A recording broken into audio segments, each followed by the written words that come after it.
connecting your brain and body with interactive games and tests. Why is there no physical activity in today's health physical? Trazer is an holistic technology used to rehabilitate, prevent falls, and improve sport performance.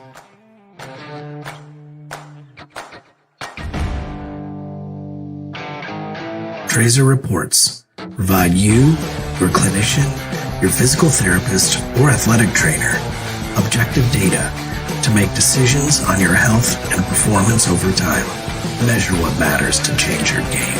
Take the Trazer Challenge. Confidence, growth, connected by Trazer.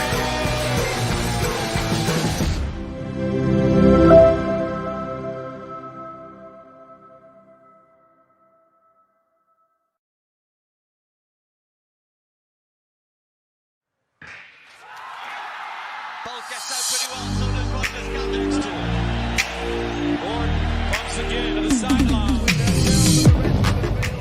At Fusion Sport, we're all about driving human performance. We develop and support a range of technologies all designed to assist people to be their best. Smarterbase is used by hundreds of elite sporting organisations across the globe, and more recently has been used by the military and performing arts as well. Our Smarterbase technology has at the heart of it an integrated and connected philosophy. What's different about Smarterbase is that it's truly flexible and self-engineerable. That really puts the power into our customers' hands, and it allows them to use it in unique ways that perhaps we haven't even thought of. Between ourselves and the rest of the field, but here comes Jemmy Stone.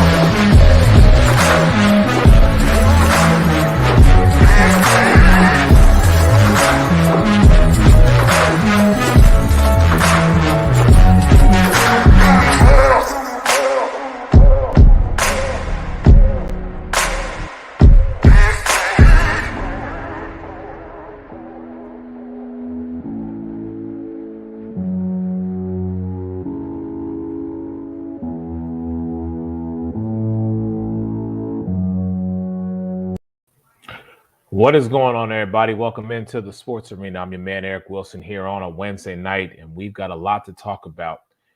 The one thing that we are going to do tonight, though, is kind of take a page and go kind of off script, if you will. Normally here on the Sports Arena, when we talk about stuff, we talk about things that are transitioning and happening actually on the court or on the field.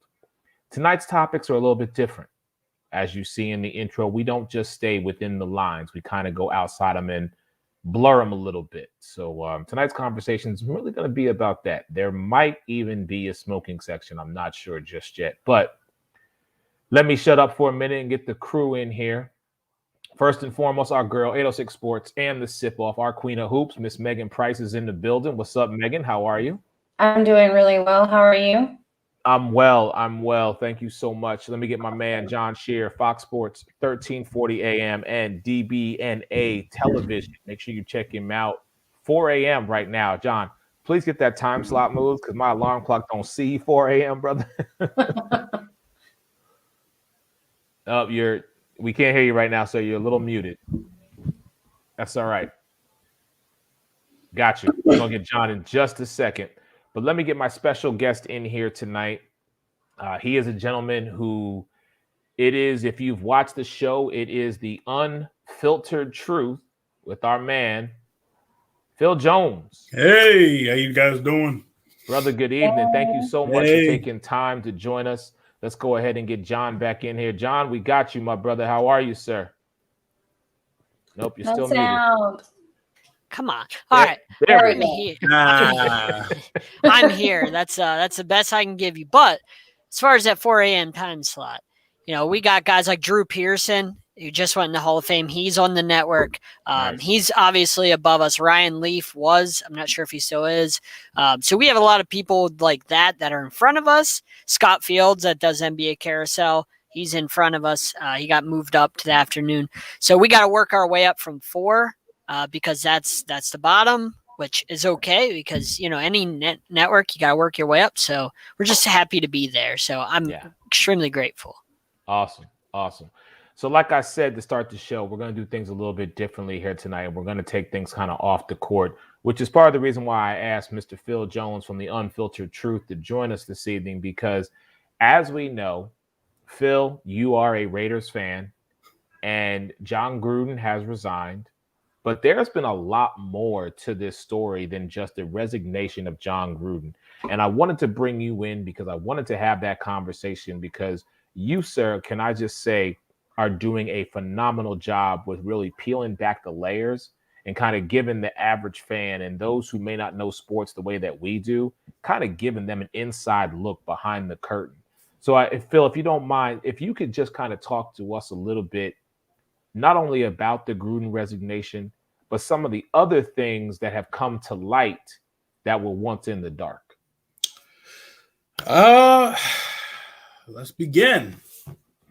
As you know, really the story broke Thursday evening going into Friday. Gruden spoke with his team, gave him the heads up about what was going on. The next thing was when you find out the details, like the first part of it, you're thinking like, poor choice of words.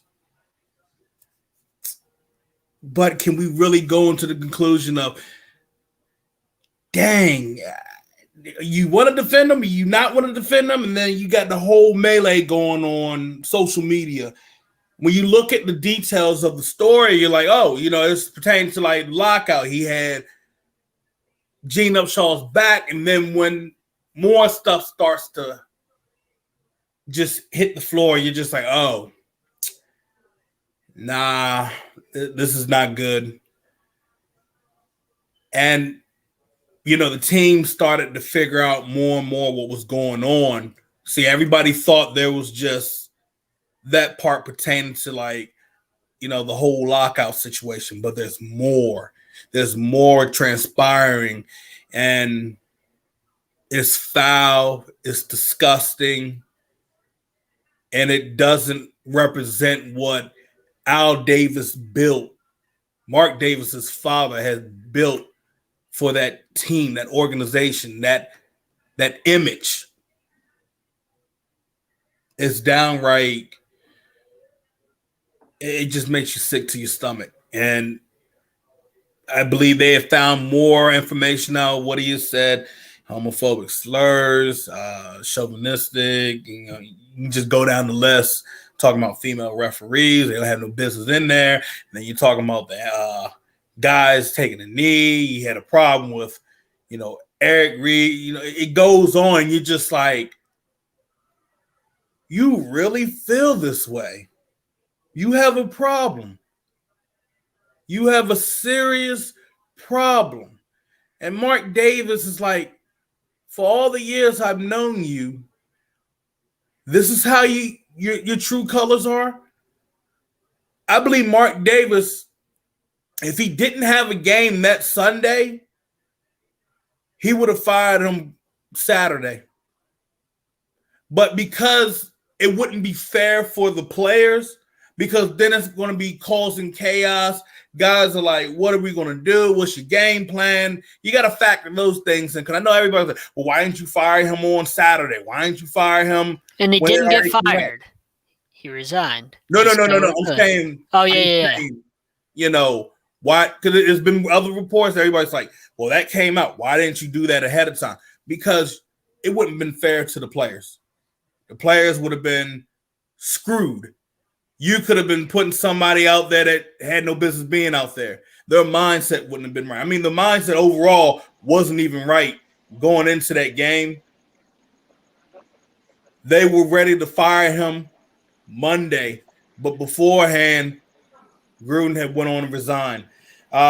Do I see Jon Gruden ever stepping foot in a commentator booth? Absolutely not. Do I see him being on a sideline or in a coaching booth? Hell no. He's done. He's gone. And the this is where it gets me. Now, I'm not condoning what he did, but a lot of this stuff with the Washington football team, you try to deter everybody focusing on that, but you deter it all the way over to him. I want to know what else are in those emails. I want to know it, and I want to know it now. And to your point, Phil, DeMaurice Smith, head of the NFLPA, has reached out to the NFL and requested that they turn over all 650,000 of the email. So the request has been put in, and I'm very much on the same page as you, because I'll give my perspective and my thoughts on this as someone who actually has met John Gruden. You know what I mean? I met him in 2011. It was either 2010 or 2011. I take that back. Excuse me. I met him in 2014, excuse me. I met him at a gala. This man was one of the nicest men at this event. He was there with his wife. I introduced myself to him. He wanted to take a picture. He even invited my wife to be a part of the picture. And I was like, wow, you know what I'm saying? So when I saw this come down, I had a slight, like, in my mind, I'm saying to myself, well, no, this can't be him. And I actually reached out to the gentleman who officially first posted the article in the Wall Street Journal, Mr. Andrew Beaton. And I asked him, I said, listen, I would love to have you here tonight on the Sports Arena just to talk about this, because I would like to get more information. But as we're seeing more stuff coming into the light, it's to your point, it's like, wow, you really feel some type of way about this. But you ain't the only one. Let's be abundantly clear. Now, the NFL, has cut their nose to spite their face. Okay? They made an example out of Gruden in order to try and save this new image that they are trying to create with the Black Lives Matters and the end racism on the back of helmets and in the end zones. And, you know, they're trying to adapt, or they're trying to evolve, into this new culture of true diversity, equity, and inclusion. I am just of the mindset that, Phil, along your same lines, if you gonna show one, then I want to see everything. Let me get John in here real quick, because, John, I have to say this to you, sir, as someone who is an ally for equal rights across the board. When this came down, you were very active in wanting to speak on this. So I want to make sure that I give you your time, sir, to talk about this.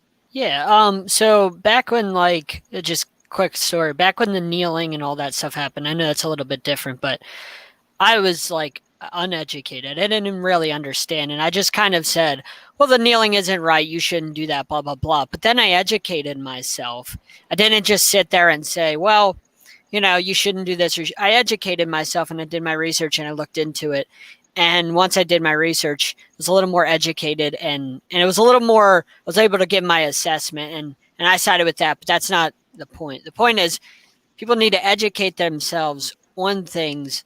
It doesn't matter what color you are. You need to educate yourself. You need to do your research instead of just assuming that just because John Gruden, like you said, is a nice person, that I can't do this. Like, you really need to dig with these things, and it really bothered me. I mean, I'm straight. I'm not gay. He made gay comments. I'm white. He made comments about other races. You know, I'm a man. He made comments about women. I can still defend all of those people that he's trying to hurt, because it's not right. It doesn't matter if it's 10 years ago. Doesn't matter if it's 10 minutes ago. It's not right. I get. We were talking about this on the show with Phil last night. if you're like 14, 15, it's not justified, but it's a little more understandable because, I mean, you're a kid. You're a teenager, but you're a kid. If you're a grown man, you're 9 years removed from a Super Bowl at that point when you sent these emails. You were a coach in the Super Bowl 9 years before these emails. You're not a child. You know what you're doing sending these emails. Whether you're upset or not and you have a personal beef with DeMaurice Smith or not, it doesn't make it right. It doesn't matter if it's 10 years ago. I saw so much justification when this came out about how 10 years ago, what does it matter? That's the problem, is that if we sweep that under the rug, then it's just going to keep happening. I mean, and no offense to John Gruden, but people like that, I don't know if he's still that way, but if somebody doesn't address it then, 10 years later, who knows what kind of values he instills in the minds and the hearts of the people he's coaching, or the places he works at. You got to address those things. I'm not saying condemn the man, but he should be held accountable for his actions. And like I said, whether it's 10 years ago or not, everybody needs to be held accountable so we can eliminate the racism and the people being misogynistic and homophobic. If we address it, you don't got to condemn somebody, but if you address it and you try and, like I told you, I educated myself, you educate yourself, then we can help reduce these things. And then we don't have as many incidences, hopefully, where you hear about a black person being killed because they're pulling out their phone or whatever. You know what I mean? Like all those things. Like, you're going to hear about less of that if we educate ourselves and we all just try and do better. That's how I feel about it. Yeah. Let me go ahead and get Megan in here real quick, and Mike as well, because I definitely want to talk to both of you about this. But Megan, let me hear from you. Yesterday I was watching a show called The Gauntlet, just one of our sister shows from the Sip Off, and a gentleman named Jay Nelson made a really great point, and I just wanted to point that out, that, if he would have come out and said, hey, yeah, I take responsibility for this. I said this. I felt this way at this time, but I've changed and I'm trying to change. I'm trying to do better. But instead he came out and said, I didn't mean to hurt anybody. Well, of course you meant to hurt somebody because you feel these things. So you're not sorry for that. You're not sorry for the intent. You're sorry you got caught. And there's just no place for this. Do y'all remember what happened with the Mavericks and Mark Cuban? And there was some issues with sexual harassment within their offices, their front office. And Mark Cuban had to go through and basically clean house. And that's kind of what I'm wondering. Like, is that what's going to happen with this? How deep does this actually go? Not only within the organization, but within the NFL. But I want to point out one of our listeners right now in his comments. He said, this is just something that we already knew. This is just unfolding of something that we actually already knew, correct, that we suspected. And I completely agree with that. And so these groups that are speaking up and speaking out against him, we're really seeing that these things are happening all over the place. It never stopped. So, this is that moment to point that out and start doing the right thing. So, Mike, let me get you in here because you and I have had numerous conversations, and I think, sir, you have eloquently put it in such a way that is very simple but very powerful. If you ain't got nothing nice to say, basically, shut the hell up. I'll paraphrase, but I'm going to let you have your moment, sir. Yeah, no, Eric, here's the thing. I agree with what Phil, I love your stuff, and I agree with what you're saying. John, I agree with you too. But here's the thing. This is why the whole thing with the emails. Well, okay, I'll address Gruden first. Yes, he needs to do some kind of training because in the past, people that have gotten DUIs and killed people have been let back in the NFL. People that have, obviously, and Eric, you knew I was messaging you all the time, man. I was pounding hand in the table every day to get Michael Vick back in the league because he paid his price, and his friends didn't have to pay a price because it was Michael Vick. He had to go to jail, pay the price, and fine. What he admits what he did was wrong, but everybody should get that chance. John Gruden. Now, Phil, to your point, I'm with you. He cannot coach again or anything until he goes through sensitivity training. He understands. But this is the issue, Eric. You're right. And you and I are on the same page. Like, if you don't have anything to say, don't say it at all. You can keep it to yourself because you don't have to share. But this is the problem I have with the emails and what everybody's saying with turning them over. I'm not saying we should hide people's feelings, but they need to be released in a way to where, and as much as I want them, I'm with you guys, the media wants them. It's not to the media because, John, if I send you a private email, and again, I obviously am not making the remarks Jon Gruden did, but my example is if I send you a private email and for some reason one of your kids walks by and sees it, or your wife sees it, or say we're hanging out and Eric sees it, like, well, what the hell is that? I didn't release that email. What I send privately to you I'm sending to you not to be shared. But yes, it is an email. But is there a problem? I'm not saying run away from it. Eric, you've known me long enough. I'm not saying run away from the problem. I'm saying address it. But I think these emails need to be turned over to the Players Association, but more so to DeMaurice Smith, the legal team, because I don't think my private emails should be leaking out. And I have nothing to hide. So if mine leak out, I'm cool with it, Eric. I'm totally fine with that. But I'm not fine with it because I'm sending you an email and it's an invasion of our privacy, Eric. So, like, if I said anything bad, by all means, sell me out. I'm all for it. You know that. But I just don't think that when you get into sending emails and stuff like that, and yes, they should be released. And Megan, I agree with the listener. I mean, we all know it comes down to, and I've said to you three before, that the Q word has gone out of jobs in qualified because people aren't getting the opportunity that deserve an opportunity to get to the table to get interviewed.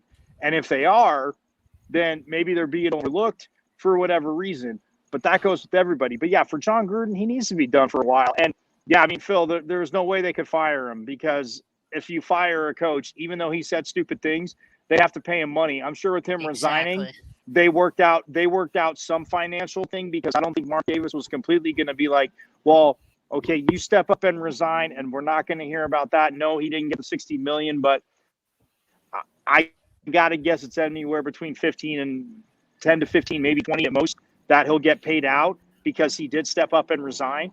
But yeah, no, he needs it. I don't, and I'm with Eric. Eric talked to him more than I did. I met Jon Gruden on a Monday night game out here. Whatever it was, a few years ago. And same thing. I mean, there was a bunch of people around. He was very engaging. And again, it wasn't just, like him saying that about DeMaurice Smith. When I first heard it, that kind of shocked me because I was like with Eric, like, really? Because he was with a lot of like mixed people and he wasn't like being fake. He was very engaging and like, again, so I didn't talk to him for as long as Eric did, but I was a little shocked too. But yeah, he needs to go through sensitivity training and he needs to be contrite. But I'm not going to say that he should never coach again. I wouldn't do that, just like I didn't do for Michael Vick. The only player, Eric knows how I feel about this, the only player never should have been let back in was Leonard Little.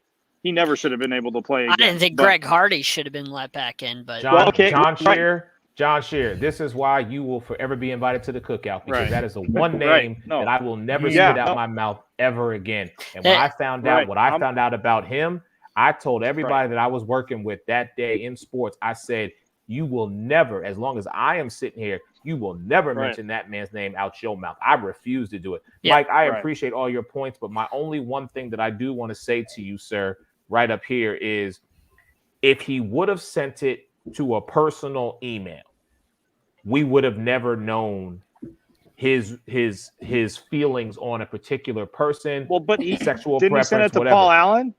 But he sent it to Bruce Allen and Bruce Allen. It was on that professional server. Exactly. Yeah. Exactly. Oh, so, Mike, to your point, if I send you a personal email and it's my personal email to your personal email, then that's fine. That's our business. If I call you and it's not on a company phone, that's my personal phone to your personal phone. I think, you know what I'm saying? But I think, go ahead, John. I wanted to piggyback off what Mike said. First of all, the Michael Vick thing, I completely agree because he did his time and I was so happy that he got another chance because I wanted to see if he had really made amends. And I really felt like it was genuine and that he did. And then my other thing is, I think Mike is right. Maybe Gruden doesn't get another job, but I think the NFL should learn from the Josh Gordon thing and all the other players that they failed. Remember those players that they just everybody kind of shoved to the side and said, well, you're cast off. And I know that words are way, way different than somebody having an addiction problem. I get it.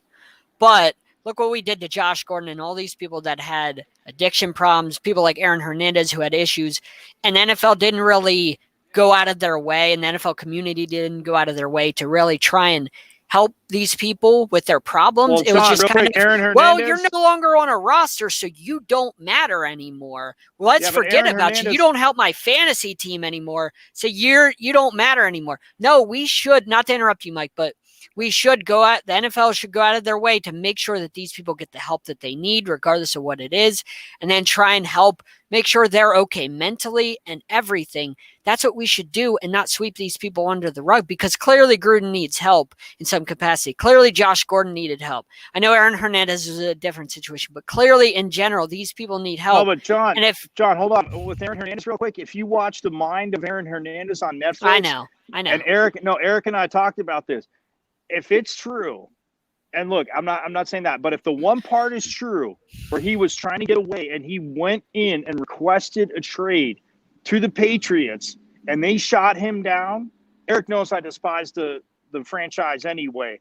But if that is true, I despise him even more. And I'm not saying Aaron Hernandez would have went somewhere else and not gotten in trouble, but he was trying to step away from some people and they would not trade him. And they said no. And they gave him an extension. And they were even talking extension, and he wanted to be traded. So, no. Yeah, because Gronk was there. Why would you want to be the back, basically like the second tight end, even though they ran a 2 tight end set? You're still the second fiddle to Gronk. But my point is, like, he was trying to get away from people, which again ended up being his demise. But my point is, like, the NFL and the NFL community fails these people that continually struggle with something, and then they get swept up under the rug because they're no longer on our fantasy teams. They're no longer on our screen on Sundays. So what do they matter?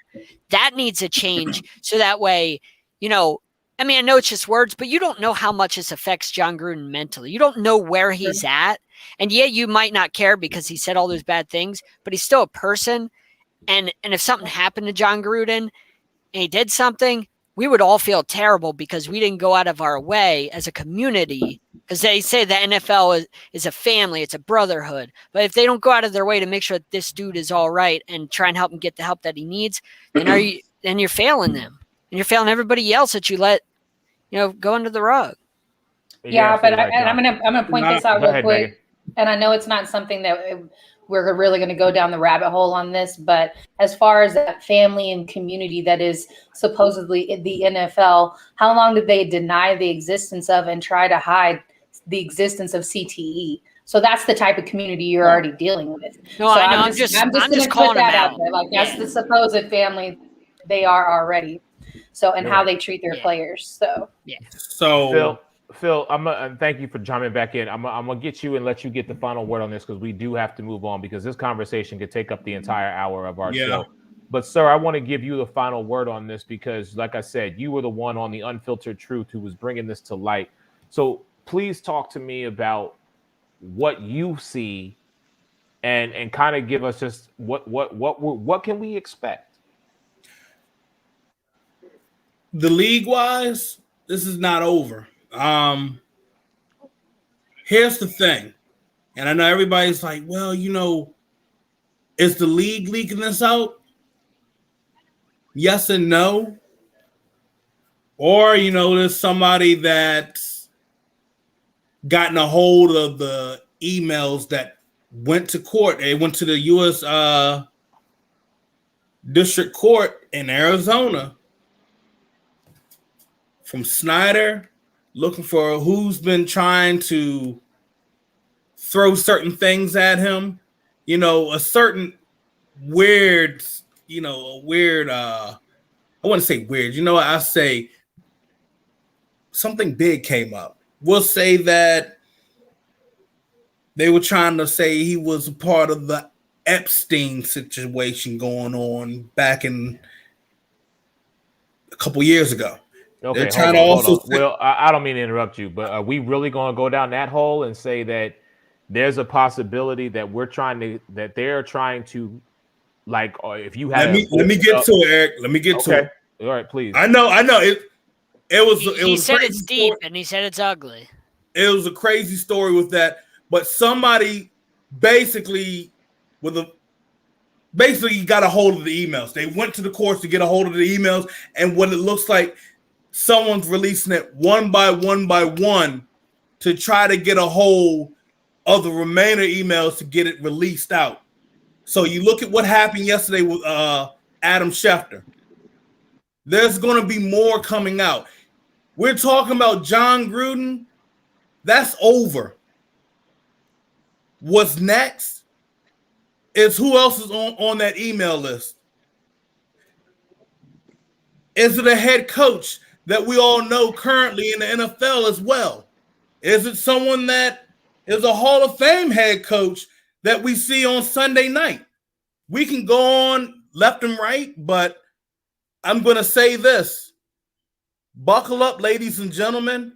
The NFL thought they were going to get away by saying that, oh, yeah, we're good. No, you're not good, because you just opened up a can of worms that you can't get the jar closed back again. We're really about to see the NFL face something so damning that it's going to ruin the credibility. And I wouldn't be shocked if you see a handful of folks resigning. Okay. All right. Well, Phil Jones, the Unfiltered Truth. Make sure y'all check him out. This brother is bringing it each and every week. I mean, he had Louis Riddick on the show. He's been on Sideline Sports Network with John Shear and the entire crew. Phenomenal job, my brother. I appreciate you. You know, much love for you. And, man, keep doing your thing. We will definitely talk to you very soon, because clearly the floodgates have opened. We just waiting to see what's fitting to be let out. So we will talk to you really soon, Phil. Sorry. Appreciate it. And you guys pay close attention to your phones tonight. Okay. My phone's always on me, brother. I'll be ready. You saw what happened last night, John. Done deal. So before we go to break, our man JJ Jenkins is chiming in, and he's got a question for all of us. And he's like, we've seen the issues we have faced in this country about these topics. So knowing that behind closed doors, he still felt comfortable for doing that. What does that say? John, Megan, I'll let both of you. Is that in regards to Gruden doing that in 2011? I believe so. Because, I mean, the stuff that I don't know what JJ Jenkins is referring to, like what time frame, because he can't be referring to last year, because Gruden did this in 2011. So can't be referring to last year, so I'm not sure what time frame he's mentioning, but clearly I don't know if he was ashamed. I can't say how he felt, but I do, again, feel that the NFL should find a way to make sure that he's okay mentally and that he gets the help that he needs. I can't reiterate that enough, because mental health is so important. And we know if you let people go, we saw Junior Seau, what happened to Junior Seau. So many of those avoidable things, where if we just addressed it and try and make sure these people get the help they need and that they're okay in the head, then you can avoid a situation that we all don't want to see. I'm not saying he's going to do something, but you just never know with people, and that's how I feel, because at the end of the day, you may see him as a coach, you may see him as somebody that helped your Raiders or whatever, but he's still a person, he still has a wife, he still has family, and everybody deserves a second chance and help. That's how I feel about all that. All right, fair enough. We're going to take a quick break. When we come back, we're going to go to the NBA, because I want to talk to y'all about something. I apologize for the background noise, but we got the WNBA finals going on, so it is game 2. So I got the family in here, and we going at it. But more with the Sports Arena in just a moment. Generations Physical Therapy has been the Tri-State's leader in physical therapy services for over 20 years. And now we have a convenient location right in the heart of the capital city of Charleston, just off I-64. With convenient parking and flexible hours, your access to physical therapy is second to none. Plus, Snap Fitness is also in sight with 2 floors of gym equipment and sports enhancement training through A-Game Sports Performance. So whether you're needing hands-on physical therapy or looking to get results in our gym, our family's ready to help yours. Generations Physical Therapy and Snap Fitness. Multiple services, multiple locations. Experience you can count on.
Welcome back into the Sports Arena, ladies and gentlemen. Your man Eric Wilson alongside Megan Price and John Shear.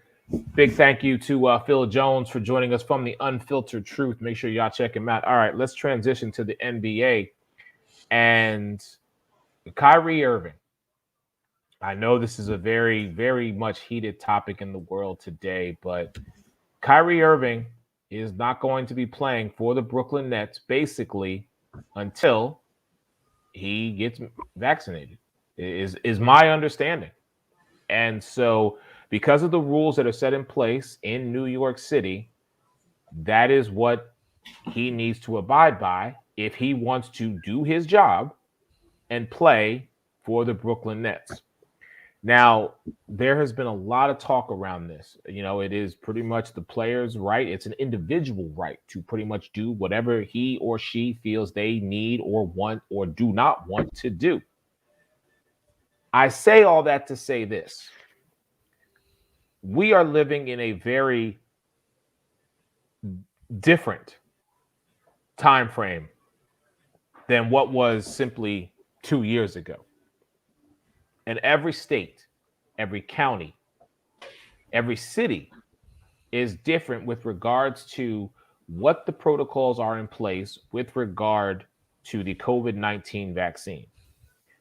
The NBA, has made it very clear that it is their choice to do what they want to do. However, if you play in a particular city, that is specifically saying, in order to do your job in this case, you must be vaccinated. Kyrie is trying to basically, as he has put it, be a voice for the voiceless, and he is not going to get it. So, John and Megan, I know this is a topic that we continually go round and round about, but when you talk about the Brooklyn Nets specifically, when you talk about the expectation that the media has put on the Brooklyn Nets specifically, you are missing a key piece in the big three, if you will. How does that affect the Brooklyn Nets, number one? And number two, what if you're the general manager or owner of the Brooklyn Nets, or even if you're Steve Nash, what do you do about this situation? Megan, you go first. You're the basketball. You're the queen of hoop. Well, I want to start off by saying that any one of us who had a phone or were sitting in front of a TV set during the shutdown, we all saw what was happening in New York City. They got hit incredibly hard. And, if you haven't had a chance to see the Spike Lee documentary he put out about during that time, that'll shoot some facts to you, what really went on in New York City there. And it is something that I thoroughly believe that if you feel it's important to you to get vaccinated, you should do it. But I also want to say that it's absolutely his right to not do it, and that's fine. But we're talking about, this is a city ordinance. This isn't from the NBA. This is not from the Nets. This is nothing like that. This is a city ordinance, and it applies to every single person that lives in New York City. If they want to walk into a gym, you have to be vaccinated, whether you work there, whether you work out there, or whether you're a patron. Like that's what it is. So every single person that wants to walk into a gym in New York City has to be vaccinated. So if he doesn't want to do that, that's fine. Go play basketball somewhere else. And I think that's what's going to happen. That's why they retracted their extension, so that he can go do as he feels he needs to, play somewhere else where these laws and these rules don't apply, and he can still do what he believes in. But by doing this, taking the extension back, they're able to get some value back and trade him instead of, and I'm going to say that it's Kyrie, so this is like a 50-50 chance. He might just retire and say he's done with it. Okay. It's not about money for him. It's not about money. And I totally get that. So John Shear, then I'm going to come to you and say, two-part question. Number one, if he does get traded, where does he go? And number two, just because he gets traded, he still can't play in Brooklyn, and he still can't play out there in San Francisco where the Warriors play. But those are key pivotal games that you would want a superstar, a man of his caliber, to go play, but he's not available to go to these cities because he's not vaccinated? It's only 2 cities. And, I mean, if they don't trade him, I mean, the Nets are done. Bushman said the Nets don't need him. Yes, they do. You go and watch that Bucks series. You tell me what happened games 1 and game 2 without James Harden. They blew the Bucks out. What happened whenever Kyrie went out? The rest of the series, they got swept. They didn't have Kyrie. They got beat. They didn't have James Harden. They whooped in games 1 and 2. They beat the Bucks by what? 40, 45 points? The champion Bucks, they end up being the NBA champion Bucks, right? So they need Kyrie. They don't need James Harden. They need Kyrie. Kyrie can play more defense than James Harden. Anyway, they need him more, so they have to trade him and get something out of him. Because if you don't, you're done. You're not going through the East. You're not even getting to the finals. You're not doing any of that unless you have the big 3 together. The East is pretty good. There's a lot of teams, and the West is really good too. You're not winning an NBA Finals with James Harden and Kevin Durant, and then the rest is just, minimum salary type of guys, essentially. You're not winning NBA Finals that way. You have to get something out of equal value.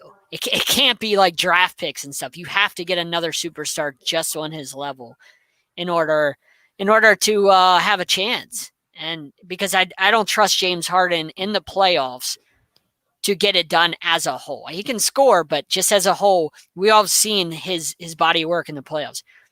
Comes up time and time again, he'll fail you. So they James need that Harden, third piece. So what you're saying is, okay, so that's what you're saying. James Right. Harden and Kevin Durant could make a run in the postseason, but they would not make it to the NBA Finals, nor would they win a championship. But if it was KD and Kyrie, I think that's a possibility.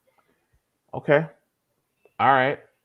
My thoughts on this is simply this. And again, this is about the decision that he is making. He has that right to do whatever he wants to do. Okay. It is his life. It is his decision.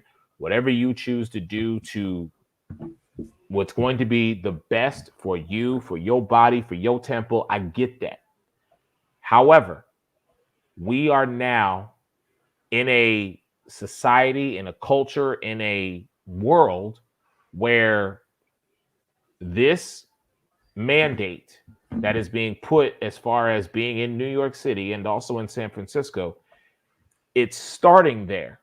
But as we all know, there's a possibility that it may begin to circumvent the entire country to where if you want to work and make money, if your company is requiring you to get this vaccine, that's the difference between you. I'm just going to throw numbers out there.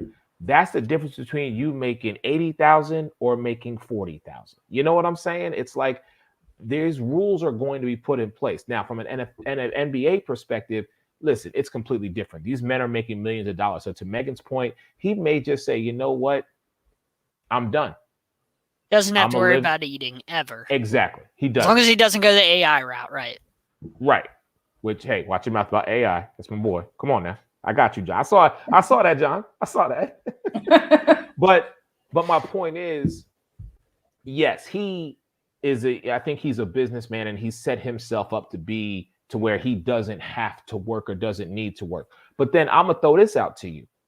If Kyrie Irving does retire, and you want to talk about being an individual who speaks up as a voice for the voiceless, then damn it, I want to see you on the front line touting that same energy, speaking up for those who can't speak for themselves. Because if you start to go and enjoy your millions and go run, then I'm going to say, see, you played people, and now whatever happens to you, I'm not going to feel bad. Just so you know, that Regular Life, whoever that is commenting on our stuff, he's not getting paid for the away. He's not playing away games. He's not part of their practices. He's not part of the away games. They don't want him part of their organization at all until he gets vaccinated. He's not anything in their organization until he's vaccinated.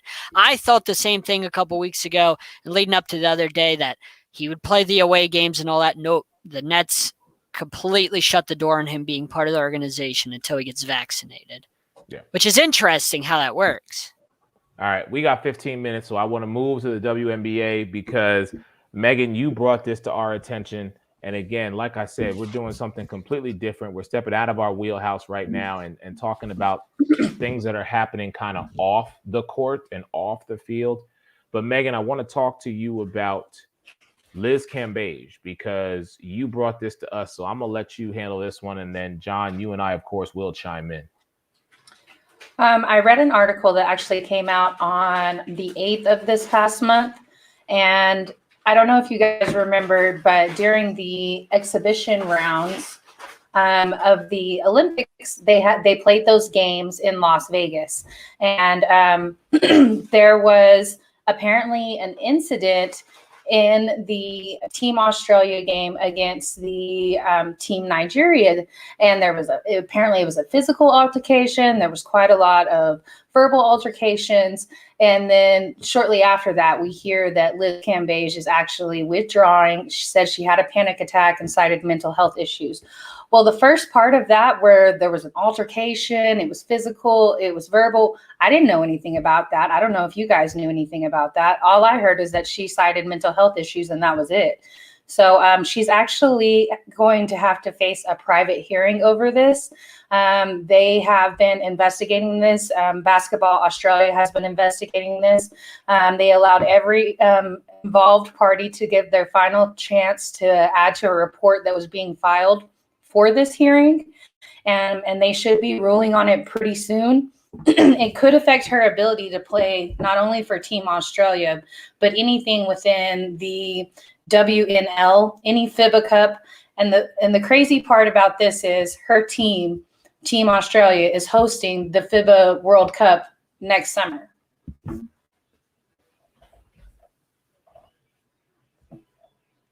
No sound. Yeah, I got you. Thank you. There's a lot of yelling going on right now in the other room because of WNBA. I mean, right now, as I see it, I don't even know, but it's 74, 72 Mercury. And it's like, I guess fouls are not being called. Things are happening. But you know what? Let me focus on this right now.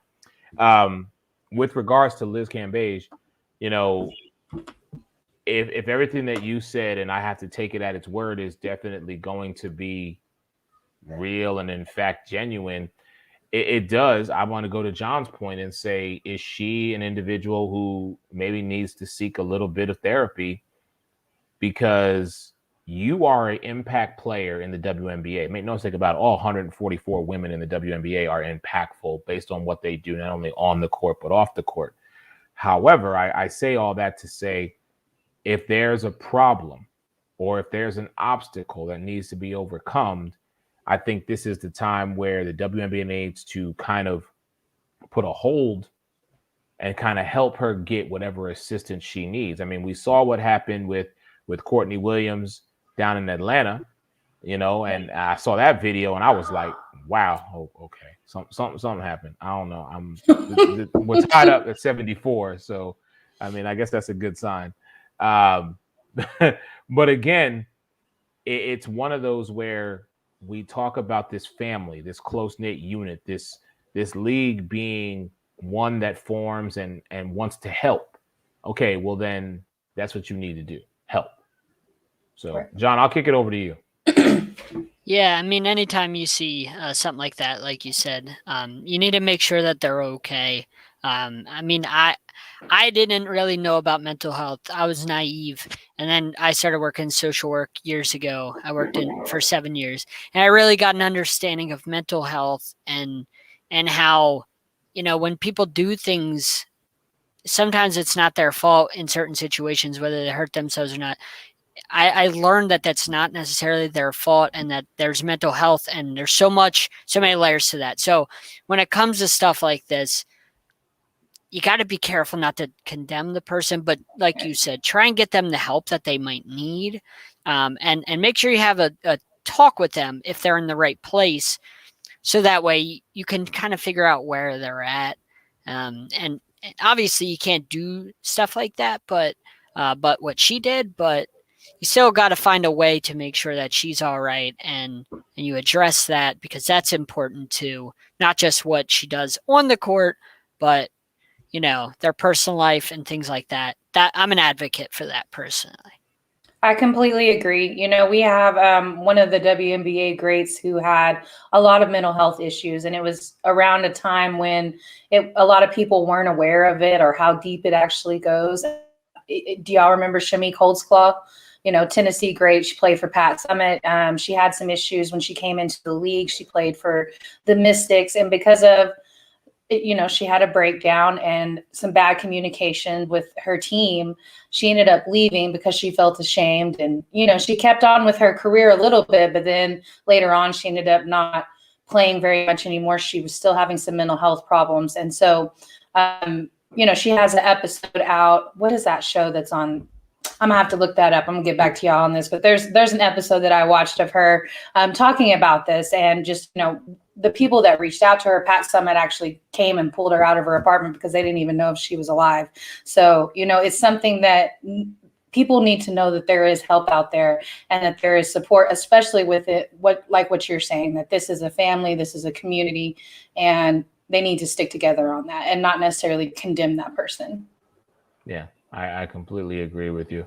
And we'll see how this goes. Listen, we could talk ad nauseum about this stuff, but I got a fourth quarter game going on over here that I need to check out, because anybody who has watched the Sports Arena knows I'm 2 days away from being in my second favorite city for Game 3 of the WNBA Finals. So as much as I would love to hang out with y'all tonight, I got to go watch the closing moments of this, because I need to know if we're going to be 2-0 or if we're going to be 1-1. So let me just say this, ladies and gentlemen, please tune in tomorrow night, 7 p.m. right here on Facebook, Twitter, and YouTube pages for the Carousel.